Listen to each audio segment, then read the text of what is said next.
Well, now we have sound. I'm glad everyone's weighing in and telling me that there's no sound. I guess I had it muted. I did that once before. Sorry about that, guys. I don't know why it was muted. All right. Hopefully you can hear me now. And let me know in the comment section if you can. Everyone's still saying they can't hear me, but I'm pretty sure there's a delay. So let me know if you can hear me. Okay, so everything I just said, I don't think this is going to be a long episode. I've just been busy the last few days. Yesterday was my birthday. I was smoking ribs all day and getting my yard prepared. And today I'm actually smoking brisket because I'm having another get together. I'm having a get together with the family tonight. So the first time I've ever smoked brisket. I've smoked ribs a few times now, but so that's going on. And Monday I had I guess a project, a event. I was installing an event, and that took like all day. Event in the kitchen. So yeah, all that to say, not that you needed to know all of that. I haven't been able to follow everything extremely closely. I know my wife's actually asking me, should we have the oven turned up so high right now? Because I have the brisket finishing in there. So I'm telling her turn it down if she thinks it's too high. I saw the recipe I was looking at online said after you smoke it, you wrap it in foil, and then you put now if you have the fat and like the ends, you take all of that, and then you wrap it in that. Basically, you make a paste from that, wrap it in that, or some like beef broth or something, and then it moistens it more. You put it in the oven. I just use butter because I didn't have access to the other stuff. But anyway, that's what we're doing right now. Okay, so in other news, in the actual conversation that matters here, I want to start off by just reminding everyone, really quick announcement, and then we'll get to the substance of this. There is a men's retreat coming up in September, and I would just encourage everyone, if you can make it, try to come. It's the Overcoming Evil Men's Conference. OvercomingEvilConference.com will get you there, and then you can check out. There's 2 tracks. And I made this just an explanation for people why there's 2 tracks.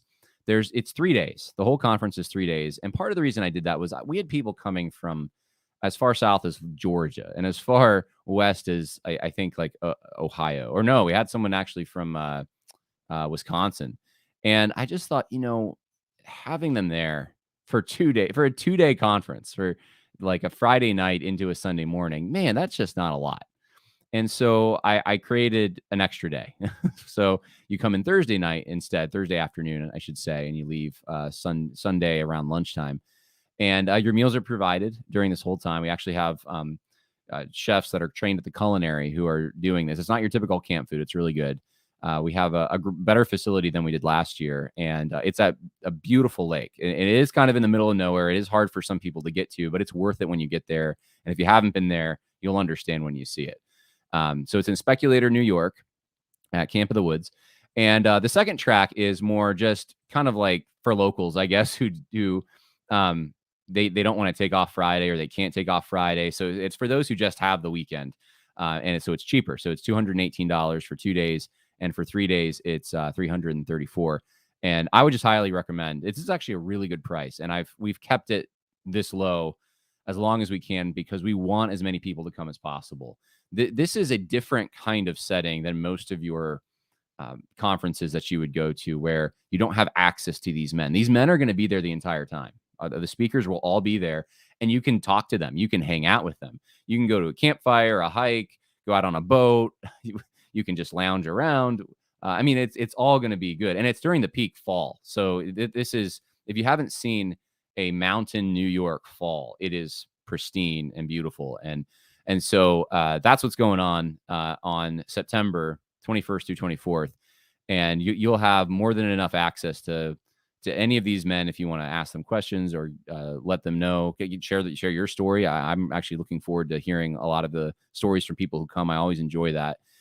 You can go to the website and there's a little video of last year and what it looked like and some more information on the speakers and stuff. So any questions, honestly, you could put them in the comments for this video and I'll try to check them out and see if I can answer any other questions, but wanted to plug that for moving forward.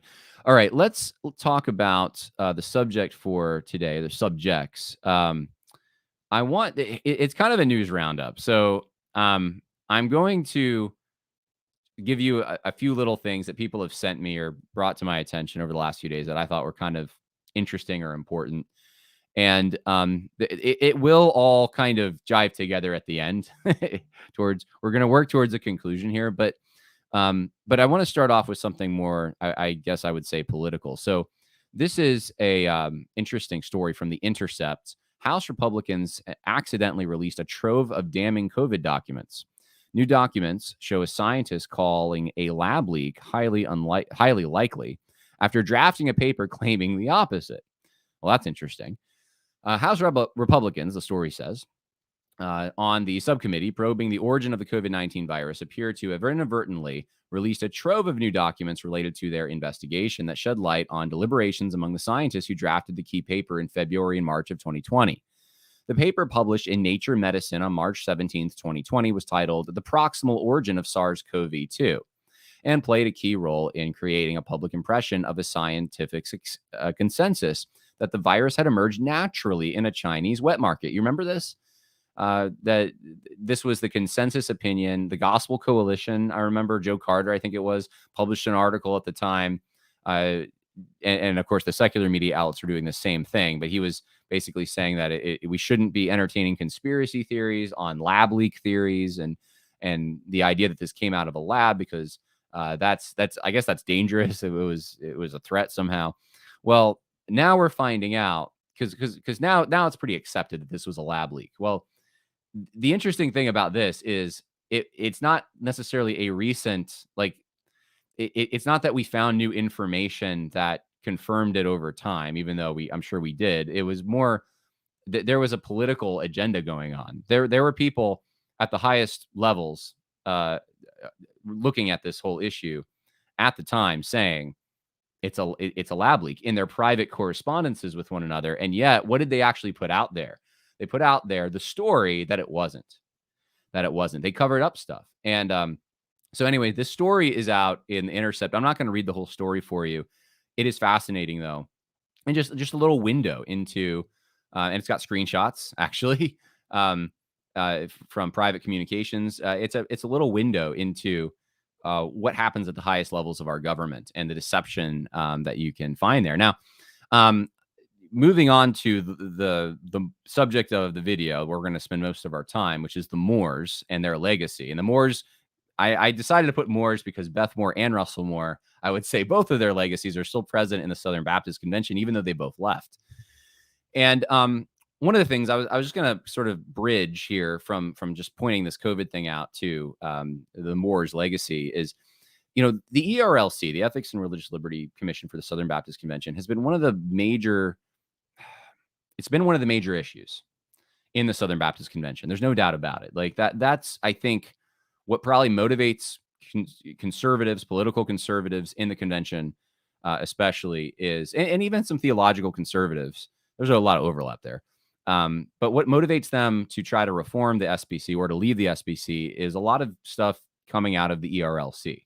At least for years it was. Now it's more, I think the abuse stuff has probably overshadowed the ERLC to some extent. But the ERLC is still churning away. It's still doing its thing. And even without Russell Moore there, Brent Leatherwood, who leads it now, is pretty much carrying on the tradition that the legacy that Russell Moore left for him. So anyway, I just wanted to point out there is an article on the ERLC webpage. This is from, I guess Russell Moore was he still there in 2021? I think he was, or maybe he had just left. There is from Jason Thacker. There's this article, How Christians Can Combat the Dangerous Reality of COVID-19 Disinformation. Now, it doesn't mention the lab leak theory here. It's more vague. And a lot of their articles I've noticed tend to be very generic, vague, general. You can't really sink your teeth into, but it by the end of the article, somehow you're moved to reject the lab leak theory, even if it doesn't mention that.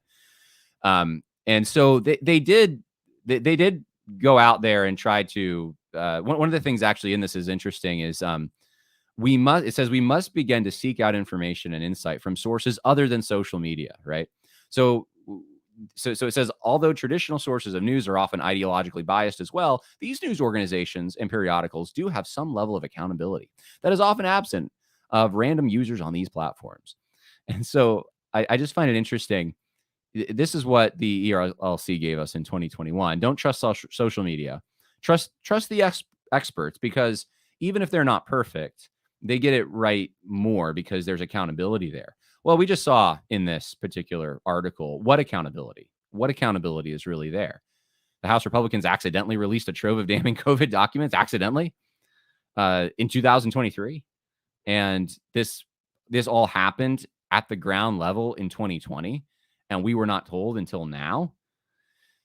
What accountability, right, is the question.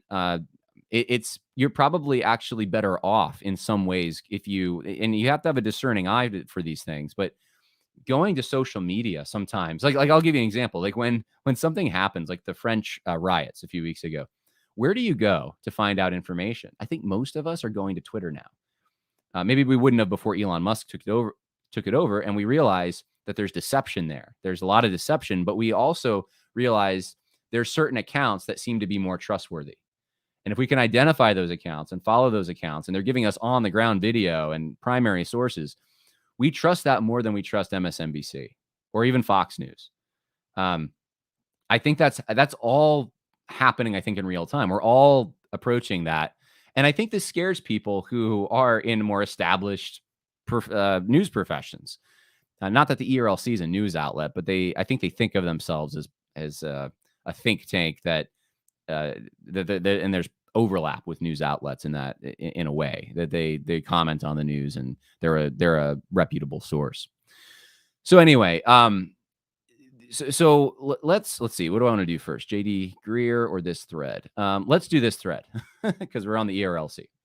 So two issues we're going to talk about, and this is just for the benefit of Southern Baptists who are still in the convention more so than anyone else.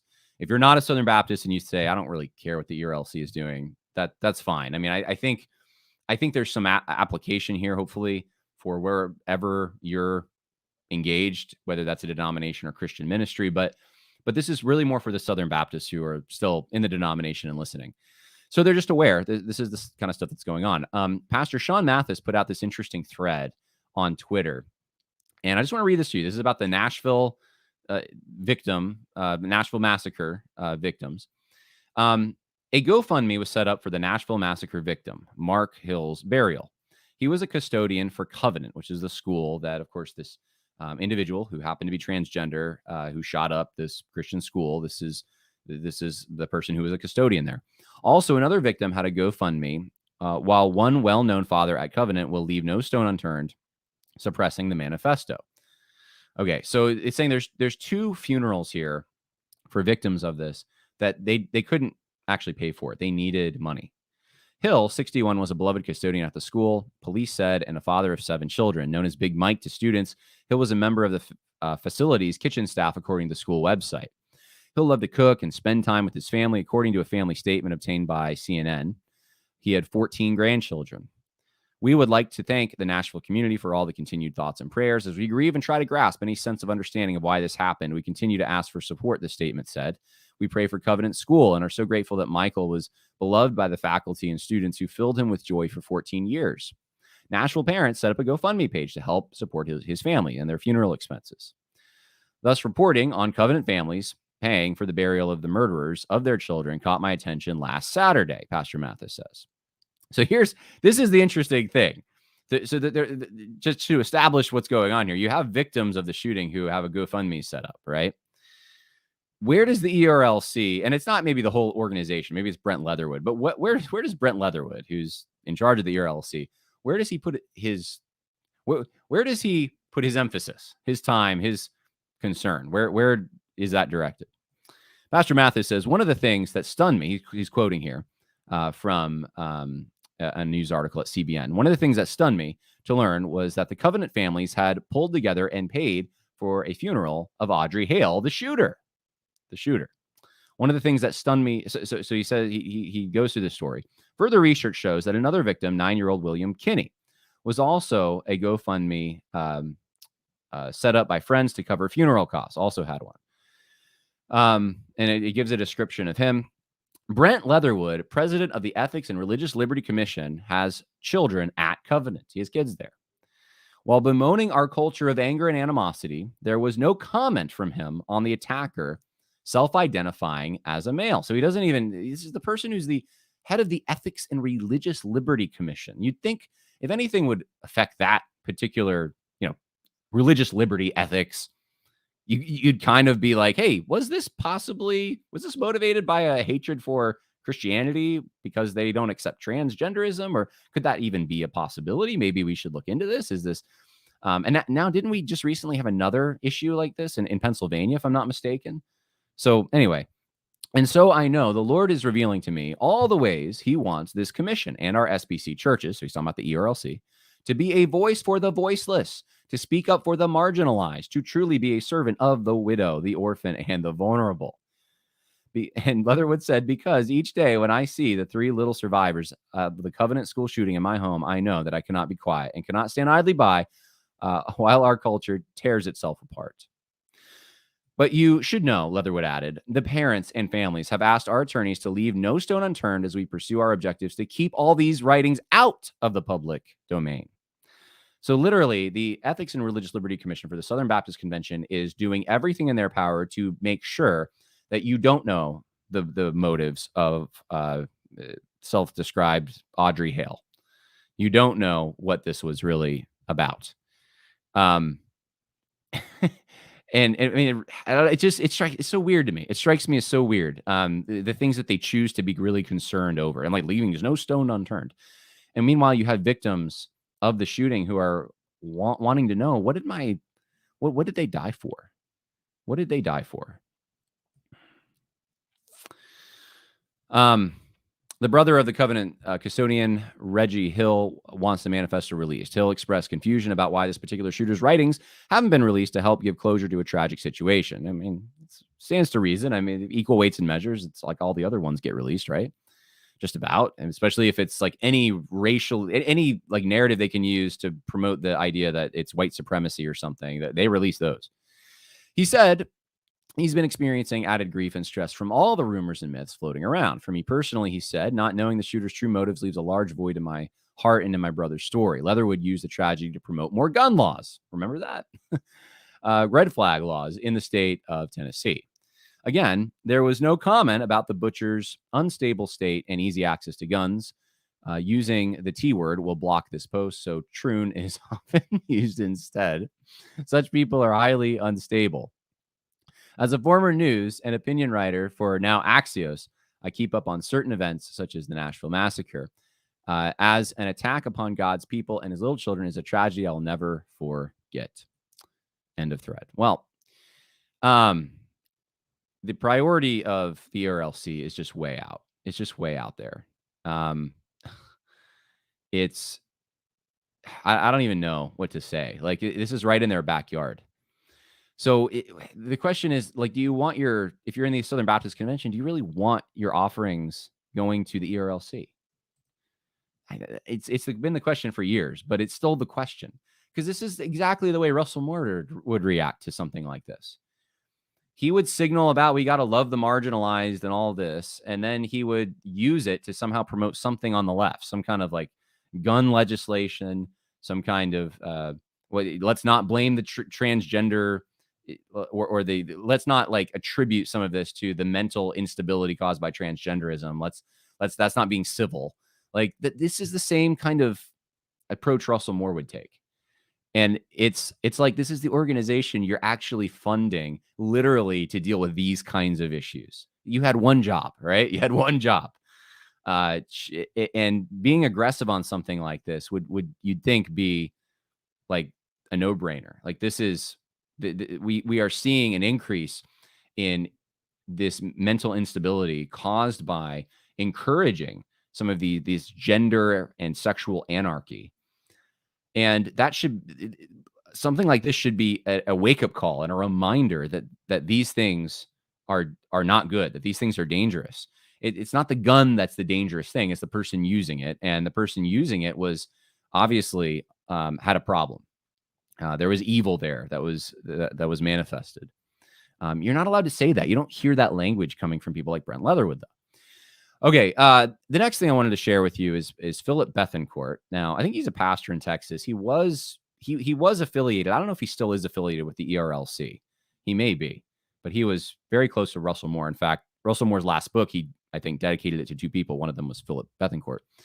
But he puts out this tweet commenting on this article by J.D. Greer. And he says, this article by J.D. Greer lays out some of the deep complexity and important issues about the SBC. The things he raises gives us a clear picture of why we need to appoint a task force to help us get this right, like the one Dr. James Merritt proposed. And so if you remember back to the convention in June, a bunch of ex-presidents of the SBC, J.D. Greer was one of them, decided that they were going to, in the wake of Rick Warren's failure to secure and establish women pastors in the SBC, they were going to create another opportunity for the Rick Warren faction, I think, to remain and to hold out hope. And I don't think people saw it as this, but that's what I think that's essentially what it was, that we need to relook at this issue of what the Credentials Committee can do to assess whether a church is in friendly cooperation with the convention or not. And of course, Mike Law's amendment passed, which basically said it added to an already existing list, a pre-existing list that said sexual abuse and racism could get you kicked out. And then now it's saying, and if you have women pastors, that could get you kicked out, right? So you'd think for an organization that has been since 2000, that has been in their bylaws. I mean, it is it's part of their doctrinal statement, I should say, the Baptist Faith and Message 2000. This should not be very controversial. But you have, and I said this at the time, you have this kind of split going on. And this is exactly, I think, what I predicted right before the Southern Baptist Convention. I said the left in the convention is going to split. You're going to have guys like Rick Warren. And I predicted it would, Rick Warren probably would fail. I didn't realize he would fail as big as he did. I did not realize that. I thought it might be, it was possibly going to be close. But I figured Rick Warren wasn't going to get there. I mean, it's just too much too fast for an organization that has been, I would say, very, very good on this issue. At least, like if you notice, the issues like Me Too and critical race theory, Southern Baptist Convention has been terrible. But on issues that they fought previous battles on in the 1980s, and women pastors was one of them, inerrancy, those kind, they tend to be better on those things. You can't contradict things that were fought for and gained in the 1980s. So women pastors has been enshrined, or opposition to women pastors has been pretty enshrined. And Rick Warren he hit that wall. Now that wall is being chipped away, though, and it's being chipped away by people like J.D. Greer. And this is the split. You got people like Rick Warren saying, "Oh, well, I'll take my ball and go home," and some of the really hardcore egalitarians are with him on that. Some of them might be sticking around, but I think some of them are leaving, and so that they make up the left end of acceptability, and which is a push of the Overton window, right?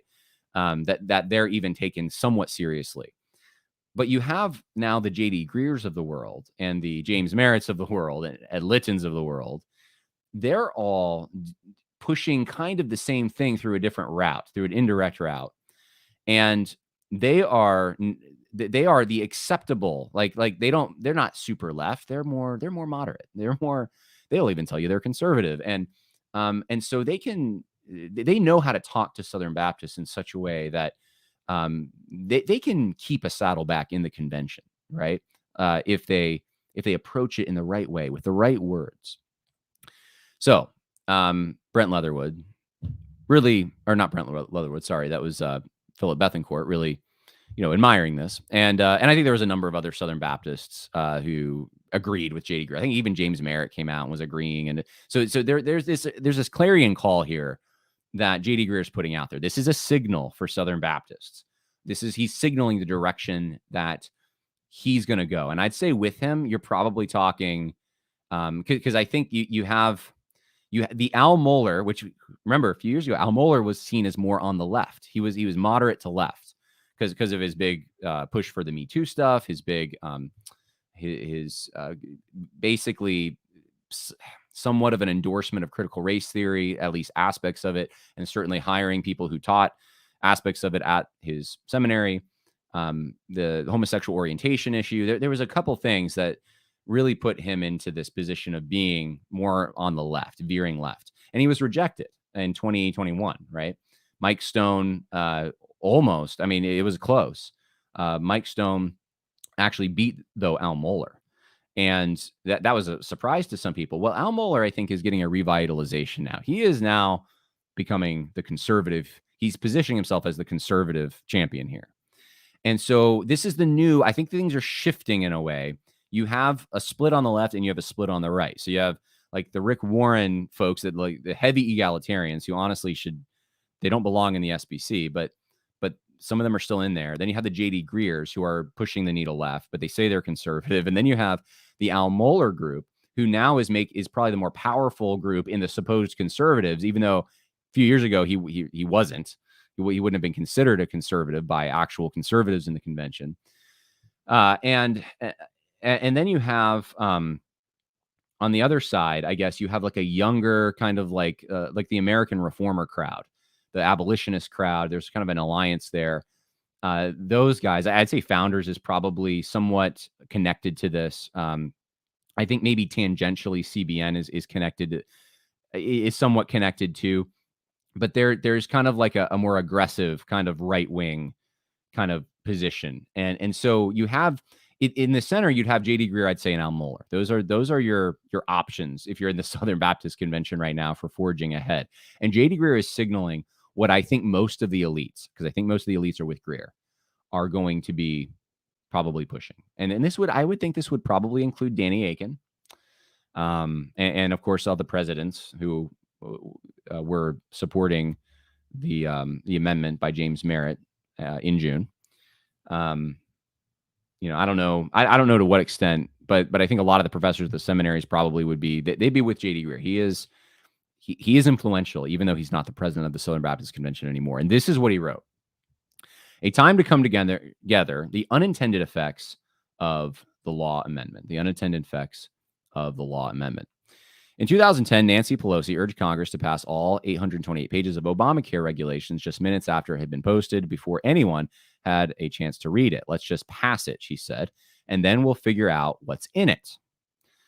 As the ensuing chaos surrounding Obamacare demonstrated, that's not usually the wisest approach. On June 14th, Southern Baptists approved by 2/3 majority the law amendment, which specifically says that churches would only be in friendly cooperation if they appoint, affirm, or employ only men as a pastor of any kind. This constitutional amendment is not in effect yet. It must be ratified a second year in a row in Indianapolis by a 2/3 majority. So remember that, Southern Baptists, you're not out of the woods yet on this issue. Many Southern Baptists voted for the law amendment because they rightfully believe the office of pastor is limited to men, and wanted an opportunity to affirm that, especially after hearing disheartening examples of a few prominent evangelical voices who regard complementarianism to be backward, archaic, and misogynistic. Now, I just need to let people know this: you have to say these things, even still in the Southern Baptist Convention. You have to say you're complementarian. You have to tip your hat to that, right? So everyone's going to say they're complementarian. The word is now being rendered almost meaningless because of how many people are saying it and the wide range that now this encapsulates. While supportive of the desire to affirm complementarianism, so he's very supportive of that, very supportive. I want to suggest that this amendment is not the way to do that. And that it will have, I can never say this word, deleterious, there we go, effects far beyond what most Southern Baptists intend, as evidenced by this open letter by our National African American Fellowship, who are pleading with us to slow down and consider the implications of what we're doing. So when you can't play the gender card, play the race card, right? This is an open letter. I'm not going to read it, but there's a number of historic African American churches, I guess, that are in the Southern Baptist Convention who are saying, look, this is a problem for us. Like, we'll have to leave the convention under this amendment if this passes next year. So he's using that as a pretext to say, we need to rethink this. Constitutional concerns, not theological ones. Here we go. Constitutional concerns, not theological ones. So he's going to reframe and categorize this whole issue. I want to be clear. I don't oppose this amendment for theological reasons, but constitutional ones.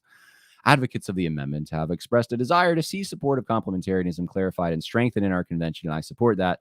This is the wrong mechanism for that. I don't oppose this amendment because I have any desire to see the influence of complementarianism weakened in our convention, nor am I demurring on the strength of the biblical case for complementarianism.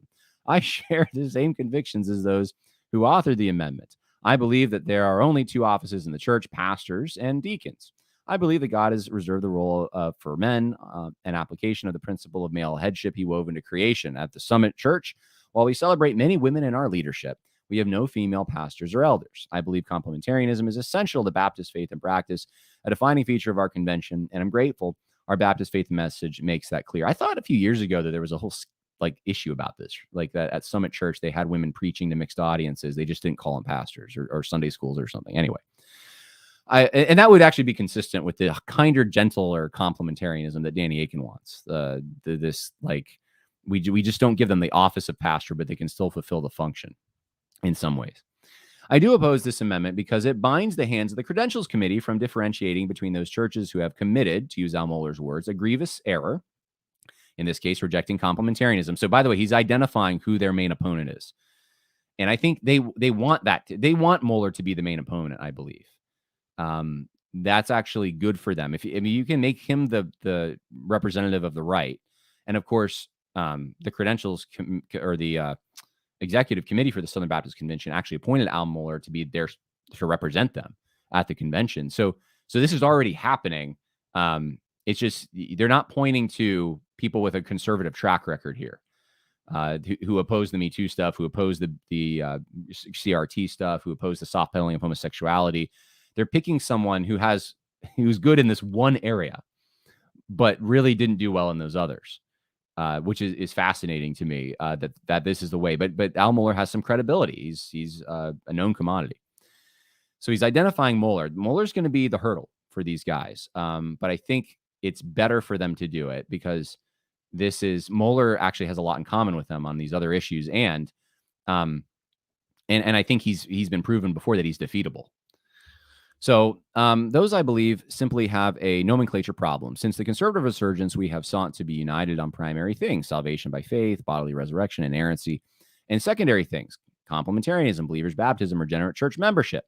This amendment, however, makes conformity on a tertiary thing, right nomenclature of an office, a standard for fellowship. Now here, I got to ask a question. What about racism and the abuse issue? Are those primary or secondary issues? Like, where do those fit in? Especially the racism thing. I mean, if you, let's say you agree with all the doctrines, the fundamental doctrines, but yet you think that certain races are inferior in their mental capacity or something, right? Let's say there's someone who believes that out there. I don't think there's many people like that, but I'm sure there are. I'm just saying, like, I don't think they're the majority at all of Southern Baptists or even a plurality, but the few who might be out there in the Southern Baptist Convention. How would you frame that issue, right? Because that's an issue that already no one said anything about that. J.D. Greear supported it. That's an issue that you can expel someone from the Southern Baptist Convention for. I mean, and it doesn't even seem to have to be that, like, there doesn't have to be a lot of proof even. It doesn't have to be like that. Like, it can be a minor infraction that leads someone to believe this way. I'm only saying that because I think there was a church, what was it, New Jersey, I believe. I think it was not this previous convention, but the one before, that got kicked out. And you tried to go look for the evidence and you couldn't find anything. And there was all this question about it. I don't know if we ever figured out why they were kicked out for racial insensitivity, but that's been elevated to the point of, I guess that's on par with inerrancy. I mean, that's ridiculous. On a theological frame, I'm not saying I agree with that at all, but I'm saying that's ridiculous to elevate that to the point of, hey, that's like denying the virgin birth or something. No, it's not. And there's many Christians throughout history. We'd have a problem who believe things that would probably get them kicked out of the Southern Baptist Convention today for racial insensitivity. And yet they're brothers and sisters in Christ. They had the core doctrines down, right? They were just products of their times, and they didn't have the same experiences, and they didn't, and in some ways they just weren't egalitarian, right? So anyway, Greear doesn't have a problem with that, but he does somehow on the issue of women pastors, which is more clear. It's obvious in Scripture. We Baptists have a history of ecclesiastical office confusion that we should be honest about. Many of us grew up in Baptist churches where the board of deacons functioned as the elders. Interestingly, in most of these churches, the deacons could not be women. Baptist instincts formed by Scripture were that only men can serve as governing elders. So when deacons serve like elders, so he's getting wrapped up in all this minutia. And saying basically, like, he's placing the blame on Southern Baptists. We kind of messed up in the past. We've confused issues, and we need to make sure that this is the damage we've done, and now we're going to punish people because they're the victims of the damage we've done. That's what he's doing. I mean, he runs this play. The people like him run this play all the time on everything. Like, it's just like they know how to take responsibility for even things like, the normalization of homosexuality and stuff. It's like, well, I remember Tim Keller did this podcast once. He's like, well, the religious right basically they bashed homosexuals and they did it all wrong, and we're reaping the consequences of that. And it's like, guys, you'll never be able to call evil evil because you're wanting to accept blame for the evil that's out there. You want to somehow say it's not really them, it's you. These candidates are often, let's see, I don't want to get into this anymore. The history of our Article 3 amendments. Perhaps it will be helpful to consider why Southern Baptists have previously chosen to add specific items for exclusion into Article 3. I mentioned 2 of them. 2019 and subsequent meetings in 2021, we strengthened our stance on 2 issues: overt racism and inconsistency with our posture toward abuse. If the Credentials Committee determines a church has violated one of these things, the committee then recommends that the church be regarded as not in friendly cooperation. Racism and abuse each have their own standalone enumeration. And so they're very, like, it's funny how those things are singled out. In the list of what constitutes friendly cooperation, they actually go further than the Baptist faith message in ways that I, among others, find completely appropriate. We wanted to make clear our stance on these issues since they are briefly mentioned. Let's see. So let's see. So they want to strengthen their positions on these issues. The law amendment places churches with a woman on staff. They call pastor in that same category. Oh my goodness. So he just assumes that these things are level 10 threats that need to be outlined, that need to be strengthened and shored up, and we seem to do that. But look, the whole women pastor thing, not really. That's not a level 10 threat. Don't you think this is an opportunity? Let's say you have a church that calls staff members pastors, but not really, right? They're not really pastors, but they call them pastors. That's a great opportunity to correct them, right? If we've messed up so bad over the course of decades and confused positions in the church by calling deacons elders or elders deacons, then maybe we have an opportunity to correct that by confronting it. Not doing this like we just can't touch that issue now because we have been so wrong in the past. Like, they don't seem to have a problem saying, like, well, we were wrong in the past on racism, or we were wrong in the past on abuse. I guess we can't touch those issues. No, they're like level 10 threat, red alert, go after those issues. So we're binding our Credentials Committee, he says. We're binding them. And we're forcing them into this uncomfortable position. And I don't want to read the rest of this article because I think we've already gotten the gist. The Saddleback case proves we have what we need. The reality is that we already have all that we need to settle secondary disagreements by removing churches that embrace egalitarianism. So he's saying, look, we already removed Saddleback and Fern Creek. Why do we need more? Like, we already have these standards, right? It's an interesting, I think I pointed this out in March. I wasn't the only one to point this out. I think was it February or March, when we first heard about this Mike Law amendment and how the Credentials Committee, or the Executive Committee at that time, treated him and kind of snubbed him, and how they snubbed his amendment. And then they made this weird move of like, we're going to kick Saddleback out of the convention. And I remember thinking, like, there's something political going on here. Like, that doesn't make any sense. If they're really committed to complementarianism, as they say, they won't have a problem with the law amendment. They'll say, yeah, we need this language to be shored up. This is great. If there's that many churches in the convention that have women pastors, or people on staff they're calling pastor who are women, then that's not in accordance with our doctrine. We should do something about it, right? But they decided to do this symbolic gesture of like, okay, we'll do this high profile, like, go after Saddleback, the obvious low hanging fruit. But then we'll kind of like make sure that we don't go too aggressive. And so J.D. Greer is calling it an Acts 15 moment. The church was at a crisis point in Acts 15, finding gospel unity. And they appointed a group to come up with a solution that seemed good to them. They recognized that the unity of the church was a serious matter, and they wanted to take time to get it right. He says he stood with several people, former SBC presidents, to call for our own Acts 15 moment. So, man, it's just putting that veneer of godliness upon this pious act of boldly stepping up to the microphones in their privileged position as presidents James Merritt, Brian White, Steve Gaines, Fred Luter, Ed Litton, J.D. Greear, and speaking truth to power by saying, we need to come together in an Acts 15 moment. We want to be doctrinally faithful, but we don't want to change the basis of our cooperation that has been our genius for over a century. I came from, and he starts giving his personal story. Let's skip that. If we continue down this road, we might become a convention that spends its time focused on who is in and who is out, instead of on the best ways to reach our communities and glorify Jesus. This is hysterical. This is absolutely hysterical. You could apply this to the other issues. Racism. Let's take it, right? The racism issue that's honestly, I think, pretty vaguely defined in their Article 3. You could say, that's why I said you could like remove a church for the slightest infraction. J.D. Greear is passionate about that, right?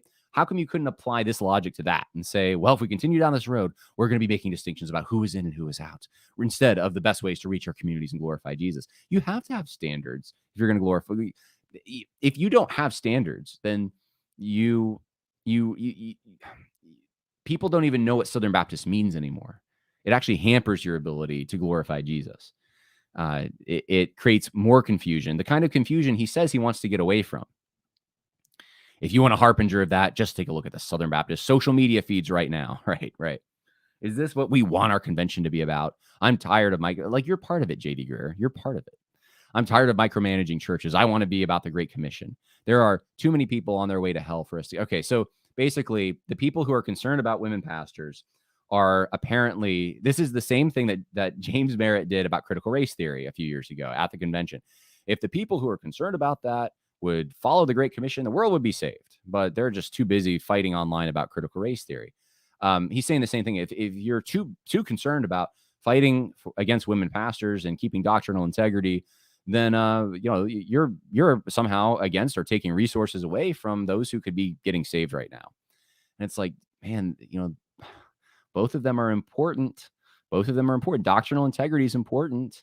Once you ordain women as pastors in a lot of these denominations, okay, and again, I do actually think this is an important issue, but I do think that, I mean, there's brothers I have in Christ who are in, especially like Pentecostal denominations, where they do have this, and it's not like the SBC where they have it on their bylaws. But I do think that you can see a general trend with when you adopt this egalitarianism, it leads to other things. The homosexual stuff is generally right around the corner, and I'm not saying in every situation, but most of the time, like, it leads because you use the same logic.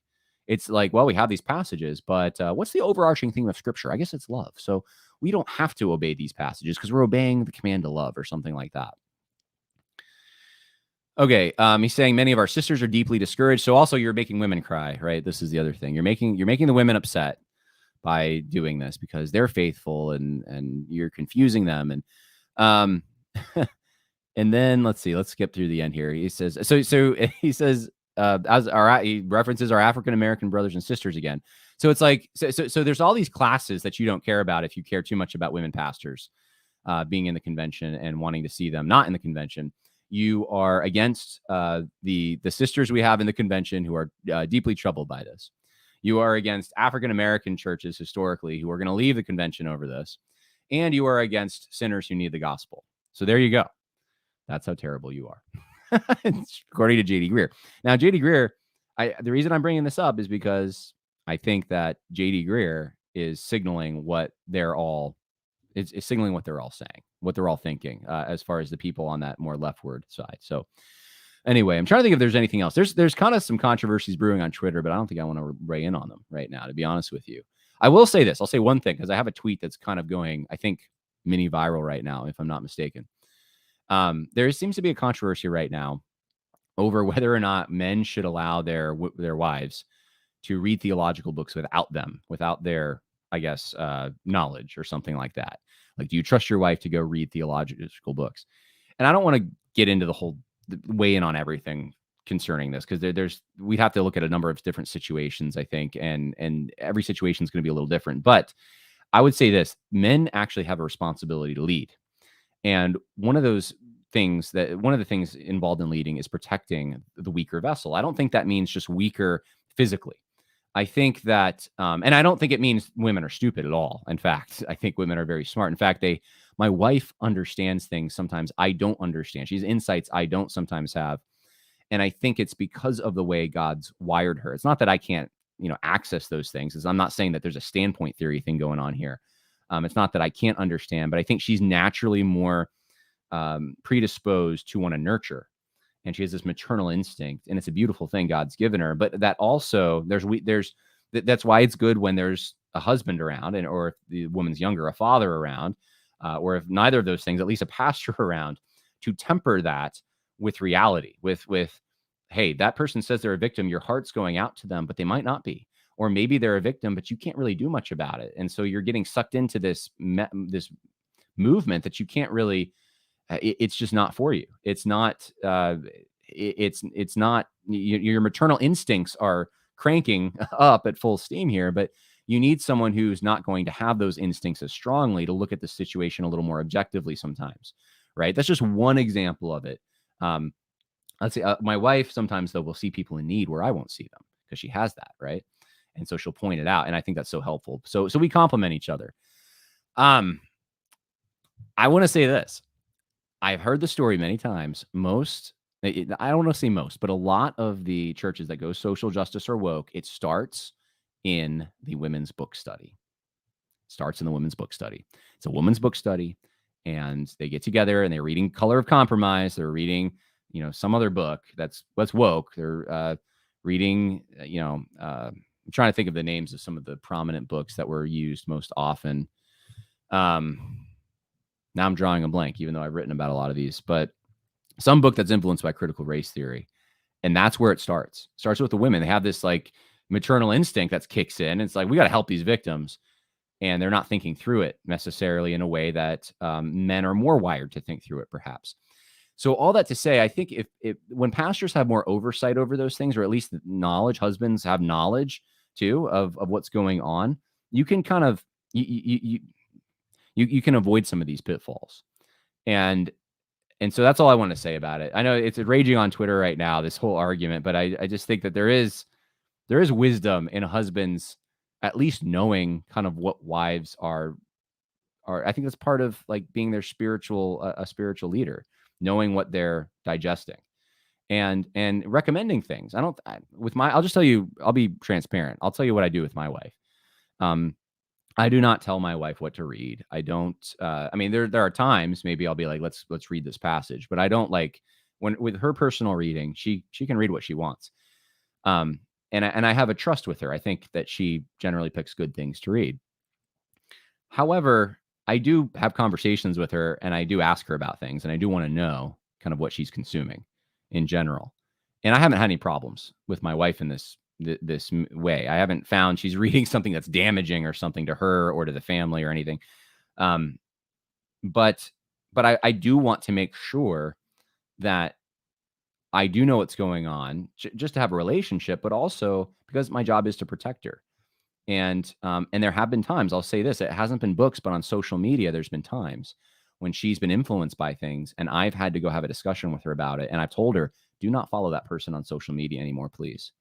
I'm nice about it, but don't follow that person. They're giving you bad information and it's not helpful for you. Or, please don't go on Facebook as much as you're going on Facebook or something like that, because these videos or these articles or these posts, they're not helping you. I think that is a husband's job. All right.